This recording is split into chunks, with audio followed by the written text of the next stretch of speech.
ദൈവമക്കൾക്ക് ഏവർക്കും വേഗം വരുന്ന അസ്വയനായ യേശു ക്രിസ്തുവിൻ നാമത്തിലുള്ള സ്നേഹവന്ദനത്തെ ആദ്യമേ തന്നെ ഓർപ്പിക്കട്ടെ. തുടർന്നുള്ള ചില മിനിറ്റുകൾ ദൈവ സന്നിധിയിൽ ദൈവവചനത്തിന് മുമ്പാകെ ആയിരിക്കുമ്പോൾ കർത്താവെ, അങ്ങയുടെ വചനം എന്റെ ഹൃദയത്തെ തണുപ്പിക്കുകയും ആശ്വസിപ്പിക്കുകയും പണിയുകയും ചെയ്യണമെന്നുള്ള പ്രാർത്ഥനയോടെ ദൈവത്തിന്റെ സന്നിധിയിലായിരിക്കാം. നമ്മൾ വായിച്ച സങ്കീർത്തന ഭാഗം ദാവീദിനാൽ രചിക്കപ്പെട്ട സങ്കീർത്തന ഭാഗമാണ് എന്ന് നമുക്ക് കാണുവാൻ സാധിക്കും. ഒരുപക്ഷെ ശൗലിന്റെ ഭീഷണിയുടെയും അബ്ശാലോമിന്റെ മത്സരത്തിന്റെയും ഇടയ്ക്കുണ്ടായ ഒരു സംഭവമായി ഇതിന്റെ പശ്ചാത്തലത്തെ വേദപണ്ഡിതന്മാർ പറയുന്നുണ്ട്. പർവ്വതത്തിലെ പക്ഷി എന്ന പോലെ ശൗൽ ദാവീദിന്റെ ജീവനെ വേട്ടയാടുന്ന കാലത്താണ് ഈ കീർത്തനം താൻ രചിക്കുവാനിടയായി തീർന്നത്. ഈ അവസ്ഥയിൽ ഭീതിരതായ ഭയത്തിലായിരിക്കുന്ന തന്റെ കൂട്ടുകാർ തന്റെ സുരക്ഷിതത്വത്തെ കുറിച്ച് വളരെ ആശങ്കയുള്ളവരായി മാറുവാനിടയായി തീർന്നു. ദാവീദിന്റെ പ്രാണൻ ജീവനെതിരെ ശൗലിന്റെയും ഒക്കെ പ്രവർത്തനങ്ങൾ കടന്നു വന്നപ്പോൾ അവർ ഭീതിയിലായി തീരുകയും അവർ അവനോട് പറയുകയാണ്, നീ പർവ്വതത്തിലെങ്ങാനും ഒരു ഗുഹയിൽ പോയി ഒളിച്ചിരുന്നാൽ ശൗലിന്റെ ക്രോധത്തിൽ നിന്ന് രക്ഷപ്പെടാമല്ലോ എന്നുള്ള ആലോചന പറയുവാനിടയായി തീർന്നു. എന്നാൽ ഈ ആലോചനകൾ തന്റെ കാതിൽ മുഴങ്ങുമ്പോഴും ദാവീദ് വിശ്വാസത്തിൽ ഉറച്ചു നിന്നുകൊണ്ട് ഈ ആലോചനകളെ തള്ളിക്കളയുന്നതായിട്ട് നമുക്ക് കാണുവാൻ സാധിക്കുന്നു. വേറൊരു വാക്കി പറഞ്ഞു കഴിഞ്ഞാൽ, ദൈവത്തിലുള്ള ആശ്രയം താൻ വെളിപ്പെടുത്തി. ഒറ്റ വാക്കിൽ നമുക്ക് പറയാം, ഈ സങ്കീർത്തനം സ്ഥിരമാനസന്റെ സങ്കീർത്തനമായിട്ട് നമുക്ക് ഇതിനെ വർണ്ണിക്കുവാനിടയായിത്തീരും. നമ്മൾ പ്രവചന പുസ്തകത്തിൽ വായിക്കുന്ന വിഷയമാണ് സ്ഥിരമാനസൻ യഹോവയിൽ ആശ്രയം വെച്ചിരിക്കുക, പൂർണ്ണ സമാധാനത്തോടെ ദൈവനെ കാക്കുവാനിടയായിത്തീരും. ദൈവമക്കളെ, ഈ സങ്കീർത്തന ഭാഗത്തെ നമ്മൾ രണ്ടായിട്ട് ഒന്ന് ഡിവൈഡ് ചെയ്ത് പഠിച്ചു കഴിഞ്ഞു കഴിഞ്ഞാൽ, ദാവീദ് പറയുന്ന തന്നെ ശല്യപ്പെടുത്തുന്ന പ്രലോഭനത്തിന്റെ വാക്കുകളെ കുറിച്ച് 1 മുതൽ 3 വരെയുള്ള വാക്യങ്ങളെ നമുക്ക് കാണുവാൻ സാധിക്കുന്നുണ്ട്. തന്റെ മനസ്സിൽ ആകുല ചിന്ത ജനിപ്പിക്കുന്ന, ഭയവും ഭീതിയും ജനിപ്പിക്കുന്ന, നാളെക്കുറിച്ചുള്ള വിചാരങ്ങൾ ജനിപ്പിക്കുന്ന പ്രലോഭനത്തിന്റെ വാക്കുകൾ 4 മുതൽ 7 വരെയുള്ള വാക്യങ്ങളിൽ നമുക്ക് കാണുവാൻ സാധിക്കുന്നു. ധൈര്യപ്പെടുത്തുന്ന, തന്റെ ഹൃദയത്തിലുള്ള വിശ്വാസത്തിന്റെ ആഴത്തെ വെളിപ്പെടുത്തുന്ന വാക്യങ്ങളാണ് നമുക്ക് 4 മുതൽ 7 വരെയുള്ള വാക്യങ്ങളിൽ നമുക്ക് കാണുവാൻ സാധിക്കുന്നത്. അപ്പോൾ 1 മുതലുള്ള വാക്യങ്ങൾ നമ്മൾ ശ്രദ്ധിക്കുമ്പോൾ, ദാവീദ് ശൗലിന്റെ കൊട്ടാരത്തിൽ സേവനം അനുഷ്ഠിച്ചു വന്ന നാളിൽ ഉള്ള അനുഭവങ്ങളായിരിക്കാമെന്ന് നമുക്ക് വേദപുസ്തകം പഠിക്കുമ്പോൾ നമുക്ക് മനസ്സിലാക്കുവാൻ സാധിക്കുന്നത്. തന്റെ കൂട്ടുകാരൻ അപമാനിക്കുന്നവർ തന്നോട് പറയുകയാണ്, പർവ്വതത്തിലേക്ക് നീ ജീവരക്ഷാർത്ഥം ഓടിപ്പോകുക എന്ന് പറഞ്ഞുകൊണ്ട് തന്നെ ഉപദേശിക്കുകയാണ്. ശ്രദ്ധിക്കണമേ, 1 മുതൽ 3 വരെയുള്ള വാക്യങ്ങളിലേക്ക് നമുക്ക് കടന്നു വരാം. 1-ാം വാക്യം താൻ തുടങ്ങുന്നത് ഒരു ഡിക്ലറേഷനോടുകൂടിയാണ്. അപ്പോൾ പ്രലോഭനപ്പെടുത്തുന്ന, നിരാശപ്പെടുത്തുന്ന, തളർത്തിക്കളയുന്ന, അല്ലെങ്കിൽ ഡിഫറെന്റ് ഓപ്ഷൻസ് മുമ്പിലിട്ടിട്ട് തന്നെ ടെസ്റ്റ് ചെയ്യുന്ന വാക്കുകളുടെ നടുവിൽ he starting with a declaration in the Lord I take refuge. ഞാൻ യഹോവയെ ശരണമാക്കിയിരിക്കും. ദൈവമക്കളെ, നമ്മളായിരിക്കുന്ന ഇന്നത്തെ സാഹചര്യവും എങ്ങനെയെങ്കിലും ഇവിടെ നിന്ന് ഓടി രക്ഷപ്പെട്ടാൽ മതി, നീ ഓടി രക്ഷപ്പെട്ടുകൊള്ളുക, നിനക്കിനി രക്ഷയില്ല, നിനക്കിനി ഒരു മാറ്റമില്ല, ഈ പ്രതിസന്ധിയിൽ നിന്ന് നീ നിനക്ക് രക്ഷപ്പെടണമെന്നുണ്ടെങ്കിൽ ഓടി ഒളിച്ചുകൊള്ളുക എന്ന് പറഞ്ഞുകൊണ്ട് എങ്ങനെയെങ്കിലും മതി, ദേശം വിട്ടങ്ങ് പോകാം, ഏതെങ്കിലും ഒരു സുരക്ഷിതമായ ഒരു സ്ഥാനത്തേക്ക് ചെന്നാൽ മതി എന്നുള്ള ചിന്തകളൊക്കെ നമ്മളെ മാറി മാറി അലട്ടുമ്പോൾ, അല്ല മതി, ഓടിപ്പൊക്കോ, നിനക്കിനി ഒക്കത്തില്ല എന്നൊക്കെ ചിന്തകൾ ഹൃദയത്തിൽ ഭരിക്കുമ്പോൾ, ദാവീദ് പ്രഖ്യാപിച്ചതുപോലെയുള്ള ഒരു പ്രഖ്യാപനം, അല്ലെങ്കിൽ ദാവീദിന്റെ ഹൃദയത്തിൽ വെളിപ്പെട്ട വെളിപ്പാട് പോലെ നമ്മുടെ ഹൃദയത്തിലും ഒരു വെളിപ്പാട് ജ്വലിക്കുവാനിടയായിട്ടുണ്ട്. എന്താണെന്നറിയോ? In the Lord I take refuge. യഹോവയെ ഞാൻ ശരണമാക്കിയിരിക്കുന്നു. ജീവിത പടക് മുങ്ങുമാറ് കാറ്റും കോളും ആഞ്ഞടിച്ച് പടകിനകത്ത് വെള്ളം കയറി മുങ്ങിപ്പോകും. മരണ നിഴലിൻ താഴ്വരയിലായിരുന്നാലും അതിന് നടുവിൽ വീണ്ടെടുക്കപ്പെട്ട ദൈവമക്കളെ നമുക്ക് വിളിച്ചു പറയാൻ കഴിയണം, in the Lord I take refuge. ഇന്ന് ലോകത്തിൽ കാണുന്ന മനുഷ്യരിലോ പദവികളിലോ ഉയർച്ചകളിലോ ഉന്നതങ്ങളിലോ ജോലിയിലോ ഇന്ന് കാണുന്ന യാതൊന്നിലുമല്ല ഞാൻ ആശ്രയിച്ചിരിക്കുന്നത്.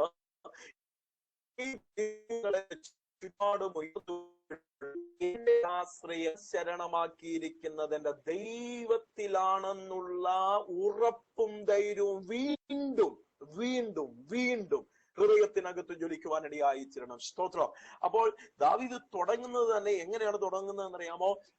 In the Lord I take refuge. ഇന്ന് പകൽക്കാലവും ദൈവമക്കളെ നമ്മൾ ശരണമാക്കിയിരിക്കുന്നത് നമ്മുടെ കർത്താവിലാണെന്നുള്ള ധൈര്യം നമ്മുടെ ഹൃദയത്തെ ഭരിക്കുവാനിടയായി തീരട്ടെ. അപ്പോൾ ശ്രദ്ധിക്കണമേ, പക്ഷികളെ നിങ്ങളുടെ പർവ്വതത്തിലേക്ക് പറന്നു പോകുവീൻ എന്ന് നിങ്ങൾ എന്നോട് പറയുന്നത് എങ്ങനെ? ഇതാ ദുഷ്ടമാക്കതേ പരമാർത്ഥികളെ ഇട്ട് തെയ്യേണ്ടതിന് വില്ലുകുലച്ചസ്തം ഞാനുമെത്തുടങ്ങുന്നു. രണ്ടാം വാക്യം, how can you say to my soul flee as a bird to your mountains? എന്നോട് എങ്ങനെ പറയാൻ കഴിയും ഈ പക്ഷികളെ പോലെ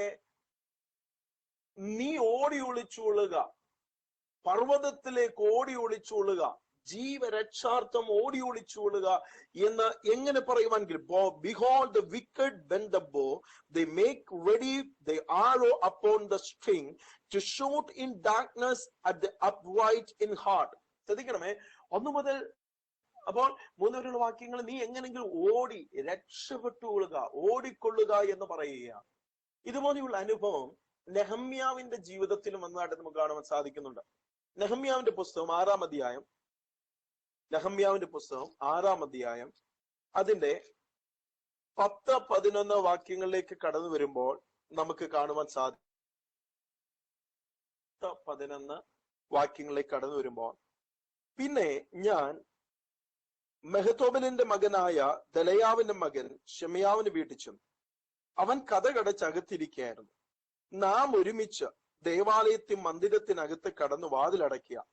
നിന്നെ കൊല്ലുവാൻ വരുന്നുണ്ട്, നിന്നെ കൊല്ലുവാൻ അവൻ രാത്രിയിൽ വരും എന്ന് പറഞ്ഞു. അതിന് ഞാൻ, എന്നെ പോലെയുള്ള ഒരാൾ ഓടിപ്പോകുമോ? എന്നെ പോലെയുള്ള ഒരുത്തൻ ജീവരക്ഷയ്ക്കായി മന്ദിരത്തിലേക്ക് പോകുമോ? ഞാൻ പോകയില്ല എന്ന് പറഞ്ഞു. ദൈവം അവനെ അയച്ചിട്ടില്ല. തോബിയാവും സൻബല്ലത്തോന് കൂലി കൊടുത്തിരുന്നത് കൊണ്ട് അവൻ എനിക്ക് വിരോധമായി പ്രവചനം പറഞ്ഞതേ ഉള്ളൂ എന്ന് എനിക്ക് മനസ്സിലായി. ഞാൻ ഭയപ്പെട്ട് അങ്ങനെ പ്രവർത്തിച്ച് പാപം ചെയ്യേണ്ടതിനും എന്നെ ദുഷിക്കത്തക്കവണ്ണം അപവാദത്തിന് കാരണം കിട്ടേണ്ടതിനും അവർ അവന് കൂലി കൊടുത്തിരുന്നു. ശ്രദ്ധിക്കണമേ, നെഹമ്യാവ് വലിയൊരു ദൗത്യം ഏറ്റെടുത്തിരിക്കുകയാണ്. ദൈവം നെഹമ്യാവിലൂടെ ഇസ്രായേലിനകത്ത് വലിയൊരു റെസ്റ്റോറേഷനും ആലയത്തിന്റെ പണികളും എല്ലാം ചെയ്തെടുത്തുകൊണ്ട് ദൈവത്തിൻ്റെതായ പദ്ധതികളെ പൂർത്തീകരിച്ചു കൊണ്ടിരിക്കുമ്പോ തന്റെ ചുറ്റുപാടുമുള്ള സാഹചര്യങ്ങൾ എന്ന് പറയുന്നത് ഭീതിജനകമായ സൻബല്ലത്തും തോബിയാവും ഒക്കെ മത്സരിച്ചുകൊണ്ട് നിൽക്കുന്ന കാലഘട്ടത്തിലാണ്. അതിന്റെ നടുവിൽ തന്റെ സുഹൃത്തും തനിക്ക് പരിചയമുള്ള അല്ലെങ്കിൽ പ്രിയപ്പെട്ടവന്റെ ഭവനത്തെ കടന്നു എന്ന് കഴിഞ്ഞു കഴിഞ്ഞപ്പോഴത്തേന് ശ്രദ്ധിക്കണമേ, 10-ാം വാക്യം പറയുകയാണ്, അവൻ കതകടച്ച് അകത്തിരിക്കുകയായിരുന്നു. അപ്പോൾ അവൻ നെഹമ്യാവിനോടൊരു സന്ദേശം പറയുകയാണ്, ഒരു ദൂത് പറയുകയാണ്. എന്താ ചെയ്യുന്നത്? നാം ഒരുമിച്ച് ദേവാലയത്തിൽ മന്ദിരത്തിനകത്ത് കടന്നു വാതിലടയ്ക്കുക. ഒറ്റ വാക്കി പറഞ്ഞു കഴിഞ്ഞാൽ ദൈവം മന്ദിരത്തിനകത്ത് പോകാനല്ലേ പറയുന്നത്, വേറെ എങ്ങുമല്ല പോകാൻ പറയുന്നത്. മന്ദിരത്തിനകത്ത് കടന്നു വാതിലടയ്ക്കുക. അവർ നിന്നെ കൊല്ലുവാൻ നോക്കുന്നു. ഒറ്റ വാക്കി പറഞ്ഞാൽ മന്ദിരമാണ് സുരക്ഷിതമായ സ്ഥാനം. അതുകൊണ്ട് നമുക്ക് ഒരുമിച്ച് കടന്നു പോകാം. അവൻ നിന്നെ കൊല്ലുവാൻ രാത്രി വരും എന്ന് പറഞ്ഞു. ശ്രദ്ധിക്കണേ, അപ്പോൾ നെഹമ്യാവ് ഇതിനെ വിവേചിച്ച് തിരിച്ചറിയാനിടയായി തീർന്നു. ദൈവമക്കളെ, ഈ കാലഘട്ടങ്ങൾ കൺഫ്യൂഷൻസും ഫേക്ക് ന്യൂസുകളും ഒക്കെ ഉള്ള കാലഘട്ടങ്ങളാണ്.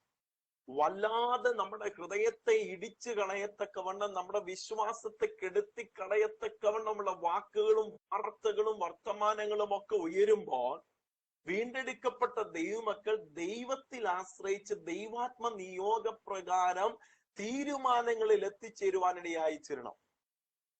ദേഷ്യത്തിൽ, കോപത്തിൽ, നിരാശയും ഫ്രസ്ട്രേഷനുകളിൽ, നിരാശപ്പെടുത്തുന്ന ജീവിത മേഖലകളിൽ, ജോലി മേഖലയിലുള്ള സമ്മർദ്ദങ്ങൾ, ഇങ്ങനെയുള്ള അവസ്ഥകളിലൂടെ കടന്നു പോകുമ്പോൾ എടുത്തുചാട്ടി യാതൊരു തീരുമാനങ്ങളിലും എത്തരുത്. സാഹചര്യങ്ങളുടെ സമ്മർദ്ദങ്ങളും ഫ്രസ്ട്രേഷനുകളുടെ നടുവിൽ എന്തെങ്കിലുമൊക്കെ തീരുമാനങ്ങളിൽ എത്തിച്ചേർന്നാൽ അത് പരാജയത്തിലേക്ക് എത്തിച്ചേരുവാനിടയായിരുന്നു. എന്നാൽ ഈ പ്രഷറൈസ്ഡ് ആയിട്ട് നിൽക്കുന്ന, വേറൊരു വാക്കി പറഞ്ഞു കഴിഞ്ഞാൽ കുക്കറിനകത്ത് ഹല്ലേലൂയ ആവി നിറഞ്ഞുകൊണ്ട് തിങ്ങിക്കൊണ്ട് അത് അത് അത് പൊട്ടിത്തെറിക്കുന്ന നിലയിലുള്ള ജീവിത സമ്മർദ്ദങ്ങളുടെ നടുവിലാണെങ്കിലും ദൈവവേദലേ ഒന്ന് പോസ് ചെയ്തിട്ട് നീ ആരാണ് എന്ന് ഒന്ന് തിരിച്ചറിയണം. ഇന്നു പകലിലും പരിശുദ്ധാത്മാവ് എവിടെയോ ദൈവീകമായ സന്ദേശത്തെ കൈമാറുകയാണ്. കുക്കറിനകത്ത് തീ പോലെ ഇങ്ങനെ പൊട്ടിപ്പോകുന്ന നിലയിൽ ഇതിങ്ങനെ തിങ്ങി നിൽക്കുമ്പോഴും just pose, relax, take A moment, just think who you are. Just think. ഒന്ന് ശാന്തമായി ചിന്തിക്കുക, നീ ആരാണ്? സുഹൃത്താണ് ദൂത് പറഞ്ഞത് നെഹമ്യാവെ. ഒറ്റ നോട്ടത്തിൽ നോക്കിക്കഴിഞ്ഞ നല്ല കാര്യമല്ല പറഞ്ഞേ. ഒറ്റ നോട്ടത്തിൽ നോക്കിക്കഴിഞ്ഞാൽ വേറെ എങ്ങും പോകാനല്ല പറഞ്ഞത്, വിശുദ്ധ മന്ദിരത്തിലേക്ക് പോകാമെന്നല്ലേ പറഞ്ഞേ. എന്നാൽ എന്നാൽ എന്നാൽ അടുത്ത വാക്യം, 11-ാം വാക്യം, അതിന് ഞാൻ എന്നെ പോലെയുള്ള ഒരാൾ ഓടിപ്പോകുമോ? സത്യം പറഞ്ഞാൽ നീ ഓടിപ്പോയി രക്ഷ പ്രാപിച്ചുകൊള്ളുക എന്ന് പറഞ്ഞുകൊണ്ട് ഉപദേശിക്കുമ്പോൾ നെഹമ്യാവിന് പറയാനുള്ളത് എന്നെ പോലെ ഒരാൾ. ആ പദത്തെ ഇന്ന് പകലിൽ ഒന്ന് അണ്ടർലൈൻ ചെയ്തോണം. എന്നെ പോലെയുള്ള ഒരാൾ ക്വിറ്റ് ചെയ്യാൻ, എന്നെ പോലെയുള്ള ഒരാൾ നിർത്തിക്കളയാൻ, എന്നെ പോലെയുള്ള ഒരാൾ മതിയെന്ന് തീരുമാനിക്കാൻ. No no no. ഞാൻ ആരാണ്? ദൈവത്താൽ നിയോഗം പ്രാപിച്ചു, ദൈവം അയച്ചിട്ട് ദൈവിക സംരക്ഷണത്തിന് കീഴിൽ, ദൈവിക സുരക്ഷിതത്വത്തിന്റെ കീഴിൽ ഈ പട്ടണത്തിലേക്ക് കടന്നു വന്നു എങ്കിൽ എന്നെ പരിപാലിക്കാൻ മയങ്ങാത്തവനായി ഒരു നെഹമ്യാവിന്റെ ഹൃദയത്തിനകത്താഴത്ത് വെളിപ്പെട്ടു എങ്കിൽ നീ ആയിരിക്കുന്ന ജീവിത സാഹചര്യങ്ങളുടെ നടുവിൽ ആത്മാർത്ഥമായി ദൈവവേദലേ, നിന്നെ പോലെ ഒരുവൻ കൃപ പ്രാപിച്ചവൻ, ദൈവ നന്മയെ രുചിച്ചറിഞ്ഞവൻ, ദൈവിക വിടുതലിനെ രുചിച്ചറിഞ്ഞവൻ, ദൈവത്തെ സത്യത്തിലും ആത്മാവിലും ആരാധിക്കുന്നവൻ, ഹല്ലേലൂയ, വിശുദ്ധ തിരുമേശയെ പങ്കുകൊള്ളുന്നവൻ, കർത്താവിനെ ആത്മാർത്ഥമായി സ്നേഹിക്കുന്ന ദൈവവേദലേ, നിന്നെ പോലെ ഉള്ള ഒരുവൻ പകുതി വഴി വെച്ചിട്ട് നിർത്തിപ്പോകുക എന്നുള്ളതല്ല ദൈവം നിന്നെ കുറിച്ച് ആഗ്രഹിക്കുന്നത്. അല്ല, മനുഷ്യൻ പറയുന്ന സുരക്ഷിത ഇടങ്ങളിലേക്ക് ഓടിപ്പോകുവാനല്ല ദൈവം നിന്നെ കുറിച്ച് ആഗ്രഹിക്കുന്നത്. പർവ്വതത്തിന്റെ മുകളിൽ ഹല്ലേലൂയ അഗ്നി പ്രാർത്ഥനയിൽ ഇറക്കിയെങ്കിലും അതിനുശേഷമുള്ള ഈ സഭയിലിന്റെ വാക്കിനകത്ത് ഭാരപ്പെട്ടുകൊണ്ട് ഓടി ഇപ്പോൾ മതി യഹോവേ എന്ന് പറഞ്ഞുകൊണ്ട് നിരാശപ്പെട്ട് ധൈര്യപ്പെട്ടുകൊണ്ടിരിക്കുന്നു. അവനും ഏലിയാവിനെ തട്ടി ഉണർത്തിട്ട്, ഏലിയാവെ നിനക്കിവിടെ എന്ത് കാര്യം എന്ന് ചോദിച്ചതുപോലെ ഇന്ന് പകല് പരിശുദ്ധാത്മാവ് ചില കുടുംബങ്ങളുടെ നടുവില് നിന്നെ പോലെ ഒരുവൻ ചെയ്യേണ്ട പ്രവൃത്തിയല്ലിത്, നിന്നെ പോലെ ഒരുവൻ ചെയ്തെടുക്കേണ്ട ചുവടുവെപ്പല്ലിത്. നീ വെക്കേണ്ട ചുവട് വിശ്വാസത്തിന്റെ ചുവട, നീ വെക്കേണ്ട ചുവട ധൈര്യത്തിന്റെ ചുവട, നീ വെക്കേണ്ട ചുവട ഉറപ്പിന്റെ ചുവട, നീ വെക്കേണ്ട ചുവട കർത്താവിന്റെ നാമത്തെ ഉയർത്തേണ്ട ചുവട, നീ വെക്കേണ്ട ചുവട കർത്താവിന്റെ നാമം ഉയരപ്പെടേണ്ട ചുവട. ഒന്നുകൂടെ പറഞ്ഞു കഴിഞ്ഞാൽ മുമ്പിൽ ചെങ്കടൽ, പിമ്പിളിൽ സൈന്യം, ഇതിന്റെ നടുവിൽ ഒരുവനായിരിക്കുക. ഇസ്രായേൽ ജനം മുഴുവനും നയിക്കുന്ന മോശ മുഴുവനും ഈ പ്രതിസന്ധിയുടെ നടുവിൽ ജനം നിലവിളിക്കുന്നത് പോലെ തന്നെ മോശയെ നിലവിളിക്കാൻ തുടങ്ങി. സ്വർഗത്തിന് ഒറ്റ ചോദ്യം ചോദിക്കുന്നു, മോശേ നീ എന്തിനാ കരയുന്നേ? നീ ആരാ? നീ എന്തിനാ കരയുന്നേ? നിന്റെ കരത്തിൽ എന്താ ഉള്ളേ? ഇന്നു പകലിലും മറ്റുള്ളവർ കരയുന്നത് പോലെ, മറ്റുള്ളവർ നിലവിളിക്കുന്ന പോലെ, മറ്റുള്ളവർ പിറുപിറുക്കുന്ന പോലെ, മറ്റുള്ളവർ സംശയിക്കുന്ന പോലെ, വീണ്ടെടുക്കപ്പെട്ട ദൈവവൈദ്യരെ, ദൈവകൃപ രുചിച്ചെറിഞ്ഞ ദൈവത്തിലെ നീ സംശയിക്കരുത്, നീ പിറുപിറുക്കരുത്, നീ ഞരങ്ങരുത്. നീ ഞരങ്ങുകയും നീ പിറുപിറുക്കുകയും നീ അവിശ്വസിക്കുകയും ചെയ്ത നിനക്ക് മാത്രമല്ല ദോഷം വരുന്നത്, ദൈവനാമം കൂടെ ദുഷിക്കപ്പെടുന്നു എന്ന് തിരിച്ചറിഞ്ഞുകൊണ്ട് ഇന്ന് പല നീ ആരാണെന്നൊന്ന് തിരിച്ചറിഞ്ഞ, നിന്റെ കരത്തിൽ എന്താണ് ദൈവം തന്നിരിക്കുന്നതെന്ന് തിരിച്ചറിഞ്ഞുകൊണ്ട് മോശയോട് പറയണ, നിന്റെ കരത്തിലുള്ള വടി ചെങ്കടലിന് നേരെ നീട്ടിക്കൊള്ളുക. ഇന്ന് യഹോവയായ ദൈവമാരെന്ന് വെളിപ്പെടുവാനിടയായിച്ചിരോ. ഇന്ന് പകല് നീ ആയിരിക്കുന്ന ജീവിത സാഹചര്യങ്ങളുടെ നടുവിൽ വിശ്വാസത്തോട് വിളിച്ചു പറ, ഓടിപ്പോയിക്കൊള്ളുക. ജനം പറഞ്ഞു മടങ്ങി മിസ്രൈമിലേക്ക് പോകുന്നതാണ് നല്ലത്, മടങ്ങി മിസ്രൈമിൽ പോകുന്നതാണ് നല്ലത്, ഫറവോന്റെ അടുക്കിലേക്ക് കടന്നു പോകുന്നതാണ് നല്ലത്, മടങ്ങിപ്പോകുന്നതാണ് നല്ലതെന്ന് ജനം പറയുമ്പോ മോശയ്ക്ക് പറയാനുള്ള, അല്ല, എന്നെ വിളിച്ചിറക്കിയത് ഈ വഴിയിൽ പട്ടുപോകാനല്ല, എന്നെ വിളിച്ചിറങ്ങിയത് ഫറവോന്റെ മുമ്പിൽ പരാജയപ്പെട്ടു പോകാനല്ല, എന്നെ വിളിച്ചിറക്കിയത് ചെങ്കടലിൽ പട്ടുപോകാനല്ല, മടങ്ങിപ്പോക. ഈ മിസ്രൈമാണ് സുരക്ഷിത സ്ഥാനമെന്ന് ജനം പറയുമ്പോഴോ മോശ പറയുന്നു, എന്റെ സുരക്ഷിത സ്ഥാനമെന്ന് പറയുന്നത് ദൈവകരങ്ങളില. അവൻ തന്നെ ദൈവകരങ്ങൾ സമർപ്പിച്ചത് നിമിത്തമായി ദൈവത്തിന് അവനോട് ചിലവ് പറയുവാനുണ്ട്. എന്താണെന്നറിയാമോ? ഇന്ന് കണ്ട മിസ്രൈമിനെ നീ കാണുകയില്ല, ഇന്ന് കണ്ട നീ മിസ്രൈമിനെ നീ കാണുകയില്ല.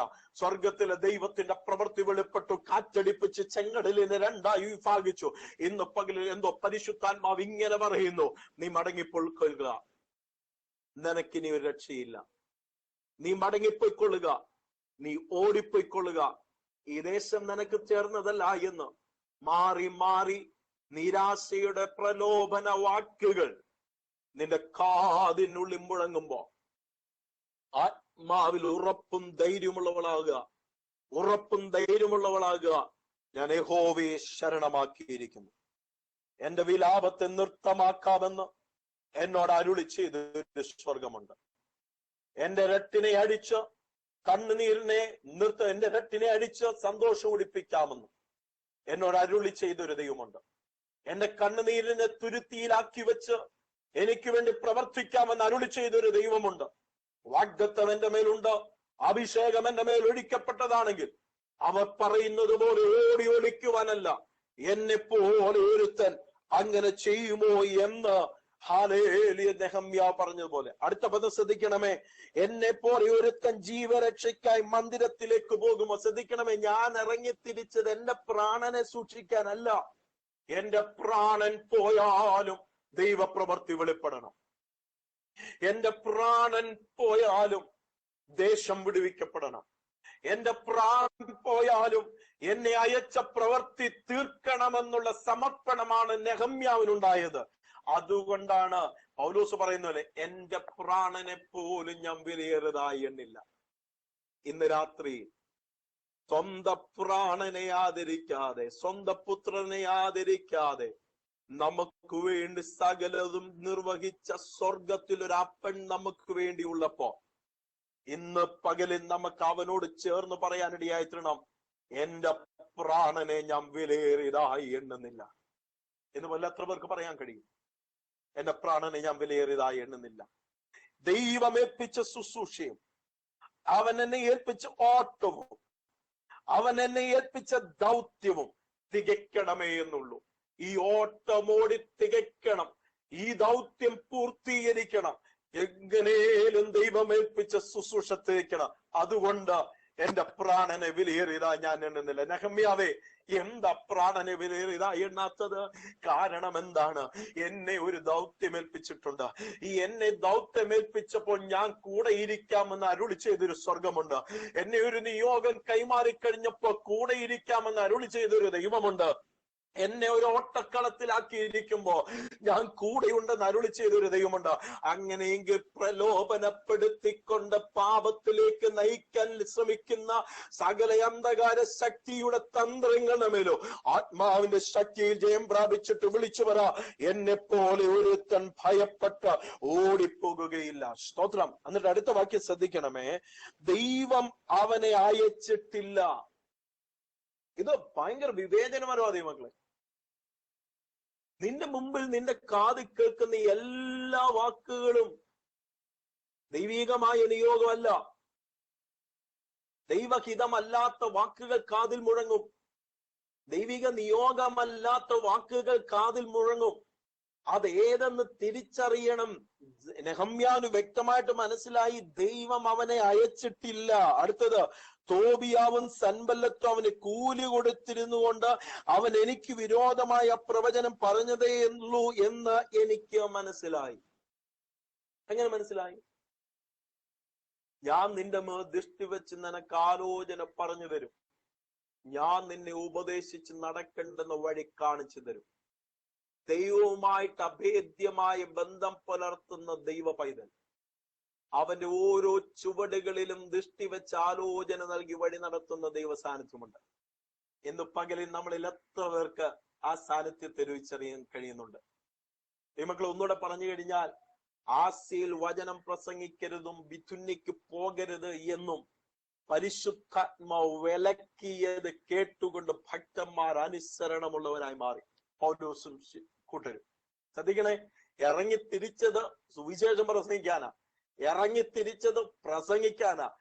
എങ്കിലും പരിശുദ്ധാത്മാവ് വിലക്കി കഴിഞ്ഞപ്പോ അതിന് കീഴ്പ്പെട്ടു. ദൈവമക്കളെ, ഇറങ്ങിത്തിരിച്ച് ദൗത്യത്തില, എന്നാൽ ഓരോ ചുവടുവെപ്പും സ്വർഗം പറയുന്നതിനനുസരിച്ച്. അങ്ങനെ ഇരുന്നത് നിമിത്തമായിട്ട് എന്താ സംഭവിച്ചത്? രാത്രി ദർശനത്തിൽ പൗലോസിന് ഒരു വെളിപ്പാടുണ്ടാകുകയാണ്. മക്കദോനിയിൽ നിന്നുകൊണ്ട് ഒരു പുരുഷൻ നിന്നുകൊണ്ട് വിളിക്കുകയാണ്, വന്ന് ഞങ്ങളെ സഹായിക്കുക. ചില വഴികൾ അടയപ്പെട്ടതിന്, ചിലത് വേണ്ടെന്ന് വെച്ചത് കൊണ്ട് ദോഷമൊന്നും വരത്തില്ല. ഇന്ന് രാത്രി എന്തോ പരിശുദ്ധാത്മാവ് അങ്ങനെ പറയാൻ പറയുന്നു. ചിലത് നീ വേണ്ടെന്ന് വെച്ചത്, ചിലത് എനിക്ക് വേണ്ടെന്ന് വെച്ചത്, അത് നീതിയോടെ നിനക്ക് കിട്ടേണ്ട നന്മ തന്നെയാ, നിനക്ക് ലഭിക്കേണ്ട നന്മ തന്നെയാ. പക്ഷേ നീ അത് വേണ്ടെന്ന് വെച്ചത്, ദൈവനാമം നിമിത്തം നീ ചിലത് വേണ്ടെന്ന് വെച്ചതിന്റെ ഇരട്ടി പ്രതിഫലം നിന്റെ കുടുംബത്തിനകത്ത്, നിന്റെ തലമുറയിൽ അത് വെളിപ്പെടുത്തി നൽകുവാൻ ദൈവം വിശ്വസ്തനാണെന്ന് വിശ്വസിക്കുന്നു. ആയിരിക്കുന്നിടങ്ങൾ ദൈവത്തെ ഒന്ന് സ്തുതിച്ചാട്ട്. ഹല്ലേലൂയ. ചിലത് കുടുംബത്തിന്റെ നടുവിൽ വേണ്ടെന്ന് വെച്ചു, പ്രിയപ്പെട്ടവരുടെ നടുവിൽ വേണ്ടെന്ന് വെച്ചു. വേണ്ട, ദൈവനാമം നിമിത്തം എനിക്ക് ആ സമ്പത്ത് വേണ്ട, ദൈവനാമം നിമിത്തം എനിക്ക് ആ ഉയർച്ച വേണ്ട, ദൈവനാമം നിമിത്തം അതൊന്നും എനിക്ക് വേണ്ട. ഒറ്റവാക്കി പറഞ്ഞ മിസ്രൈമിലെ സകല നിക്ഷേപങ്ങളെക്കാൾ, ഫറവോന്റെ പുത്രിയുടെ മകൻ എന്ന് വിളിക്കപ്പെടുന്നതിനേക്കാൾ ദൈവജനത്തോടുകൂടെ കഷ്ടം അനുഭവിക്കുന്നതോ ക്രിസ്തുവിന്റെ നിന്ന വലിയ ധനമെന്ന് തിരഞ്ഞെടുത്ത മോശെ നാളുകൾ കഴിഞ്ഞപ്പോ അതേ രാഷ്ട്രത്തിൽ, അതേ കൊട്ടാരത്തിൽ, അതേ ഫറവോന്റെ മുമ്പ് സ്വർഗത്തിൽ ഒരു ദൈവം ജീവിക്കുന്നു എന്നുള്ള ജീവനുള്ള സാക്ഷിയാൽ അധികാരത്തിന്റെ ചെങ്കോല് പിടിച്ചുകൊണ്ട് നിന്നെ നിർത്തിയൊരു ദൈവമുണ്ട് എങ്കിൽ, ഫറവോനെ കാട്ടിലും അധികാരം നിന്റെ മേലുണ്ടെന്ന് സ്വർഗം തെളിയിച്ചിട്ടുണ്ടെങ്കിൽ, ഇന്നുകളിൽ ചിലത് വേണ്ടെന്ന് വെച്ചത്, ഇന്നുകളിൽ ചിലത് വേണ്ടെന്ന് വെച്ചത്, എനിക്കത് വേണ്ടെന്ന് വെച്ചത്, ചില നന്മകളെ തട്ടിത്തെറിപ്പിച്ച് കളഞ്ഞത് തിന്മയല്ല നന്മയാണെന്ന് മനസ്സിലാക്കി കർത്താവിനെ മഹത്വപ്പെടുത്തുവാൻ തയ്യാറാകട്ടെ. റബനഗ ശംദനാരിബി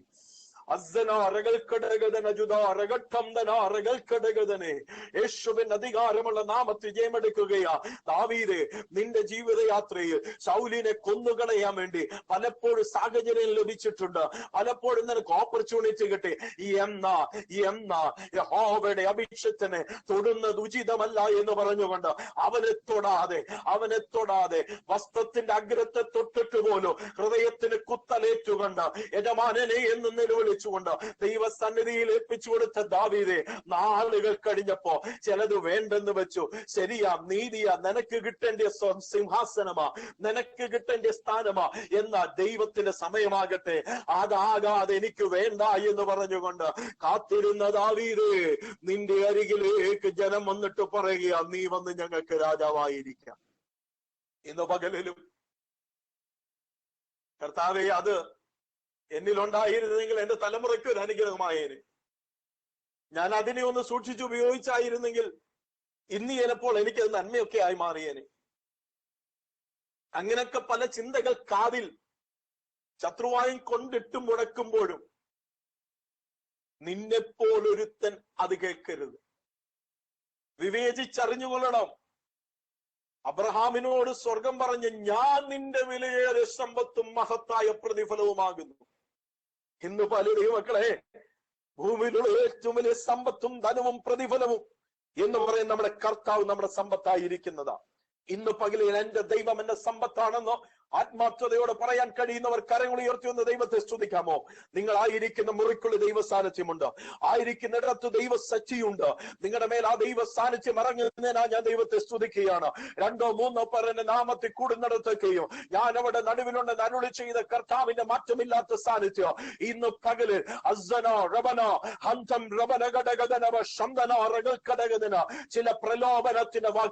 ചില പ്രലോഭനത്തിന്റെ വാക്കുകൾ, നിരാശയുടെ വാക്കുകൾ ഹൃദയത്തിനകത്ത് കൊണ്ടിട്ടുകൊണ്ട് തളർത്തിക്കളയുന്ന അന്ധകാരത്തിന്റെ വെല്ലുവിളികളെ നസ്വയനാരമുള്ള നാമത്തിൽ ഈ പകലിൽ കർത്താവെ അങ്ങടിയന് നൽകിയിരിക്കുന്ന അധികാരത്തിൽ നിന്നുകൊണ്ട് ജനത്തെ പിതാവിന്റെ പുത്രനെയും പരിശുദ്ധാത്മാവിന്റെ നാമത്തിൽ അടിയൻ അനുഗ്രഹിച്ച് മുദ്രയിട്ട് പ്രാർത്ഥിക്കുകയാണ്. ദുഷ്ടൻ ഇവരെ തൊടുവാൻ അനുവദിക്കരുതേ.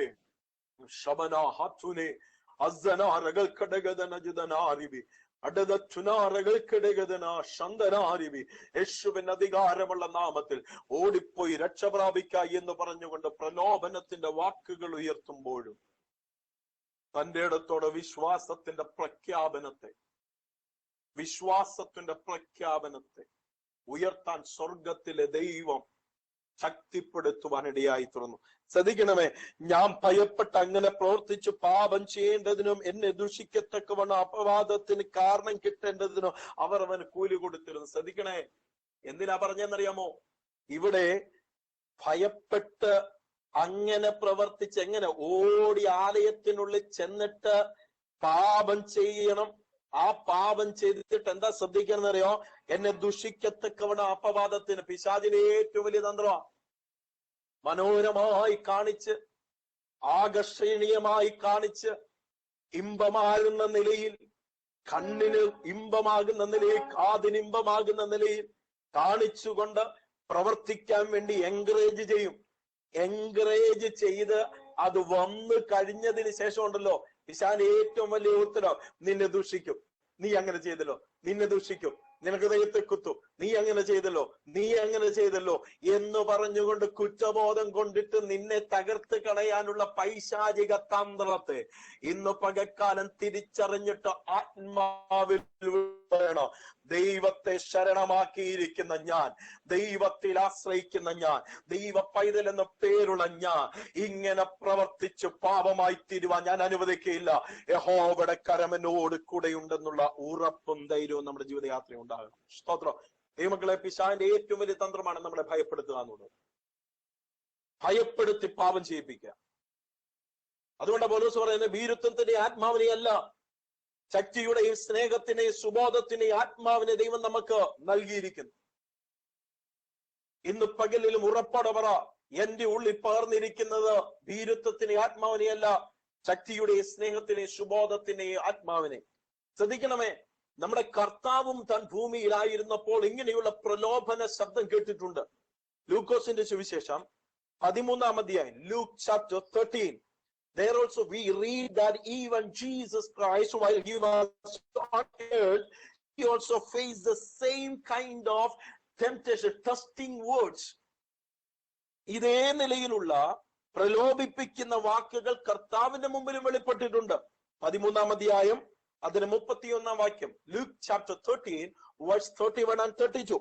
ശ്രദ്ധിക്കണമേ, here it says, just at that time some Pharisees approached, saying to him, go away, live here, for Herod wants to kill you.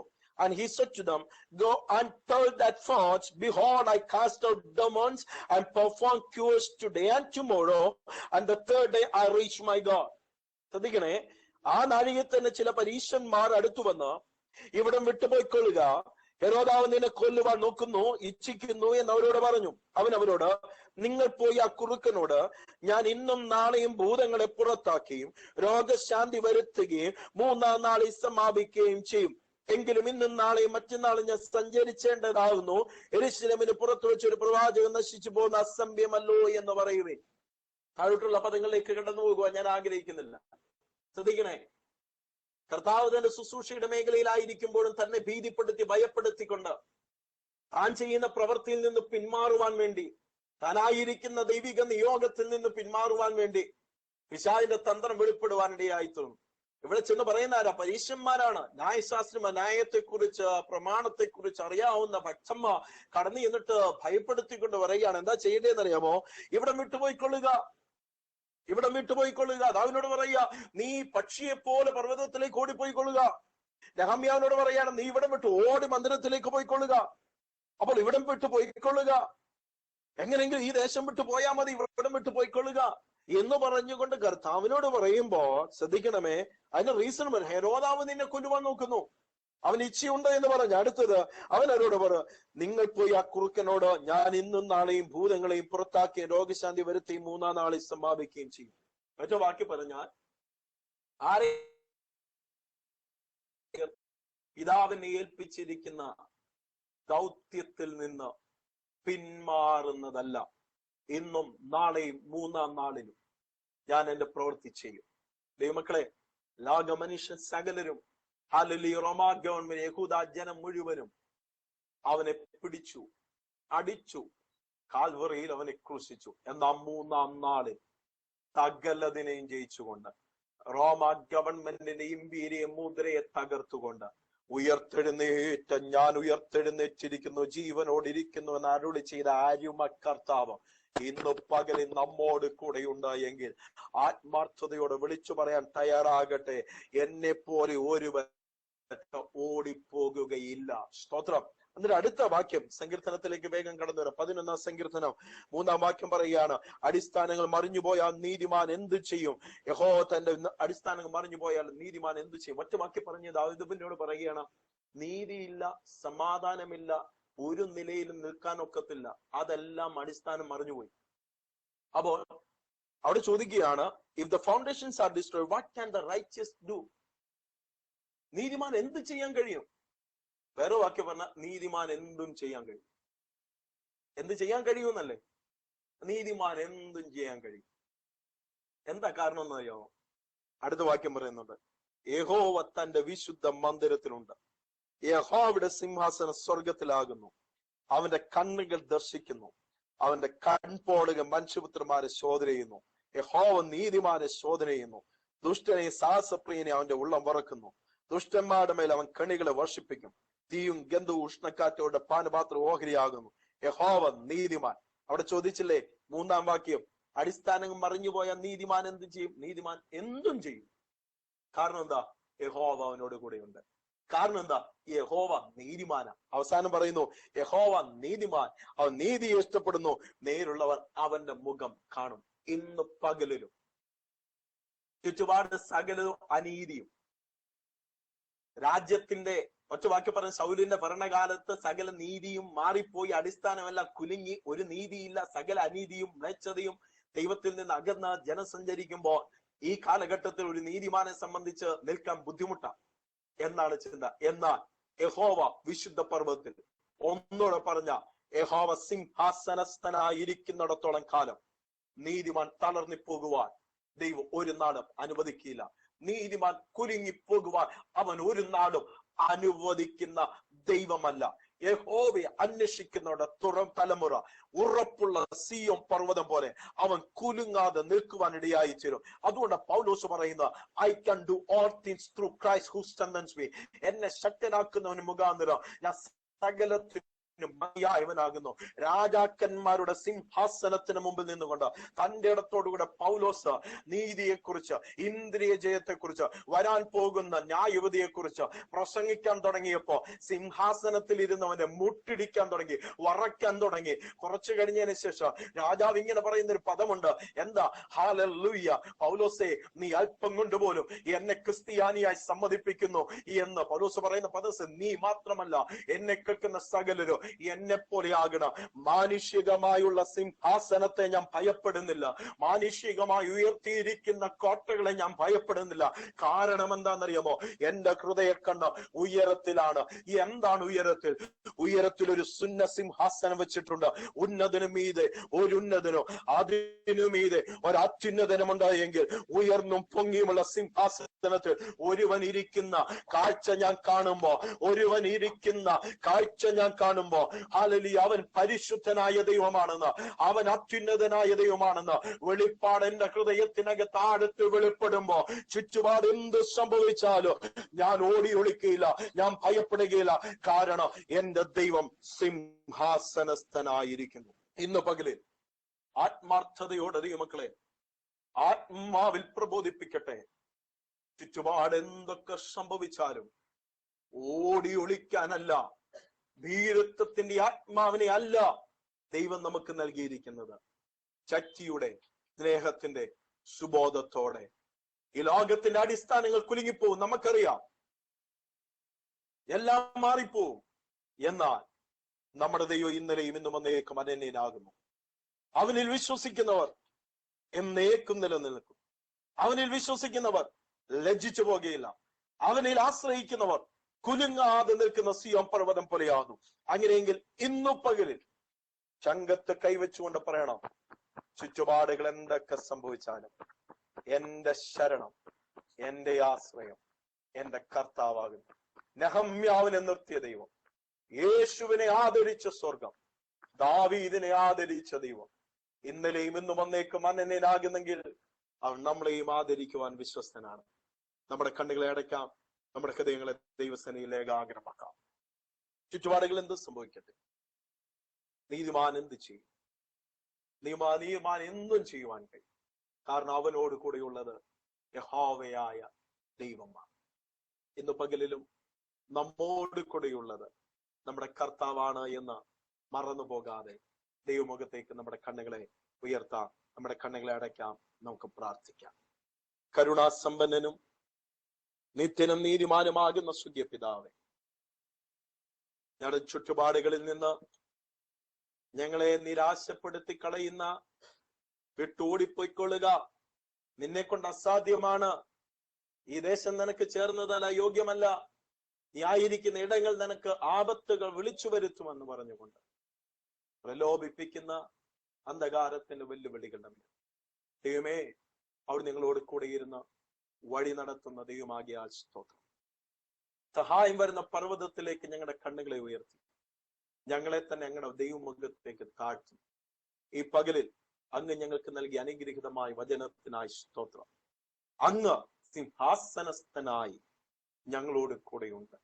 യഹോവ എഴുന്നേൽക്കുന്നു, ജാതികൾ ചിതറിപ്പോകുന്നു എന്ന അങ്ങയുടെ വചനം. അങ്ങായി എഴുന്നേറ്റ് കഴിഞ്ഞാൽ കർത്താവേ, ശത്രുക്കൾ ചിതറിപ്പോകും. ഇന്നുപോലെ ഞങ്ങൾക്ക് വേണ്ടി പ്രവർത്തിക്കുന്ന ഒരു ദൈവമുണ്ട്. കർത്താവേ, ഹാമാൻ കഴുമരം ഒഴുക്കി പലവിധമായ പ്രവർത്തികൾ ചെയ്തു മൊർദെഖായിക്കെതിരെ. എന്നാൽ സ്വർഗത്തിലെ ദൈവം സിംഹാസനസ്ഥനായിരുന്നു കൊണ്ട് തന്റെ പ്രവൃത്തി വെളിപ്പെടുത്തിയപ്പോ സ്വർഗമേ, കുഴിച്ച കുഴിയിൽ അല്ലെങ്കിൽ നിർത്തിയ കഴുമരത്തിൽ അവൻ തന്നെ തൂങ്ങിപ്പോകത്തക്കവണ്ണം ദൈവത്തിന് കരം ചലിച്ചു. ഇന്ന് പകലിൽ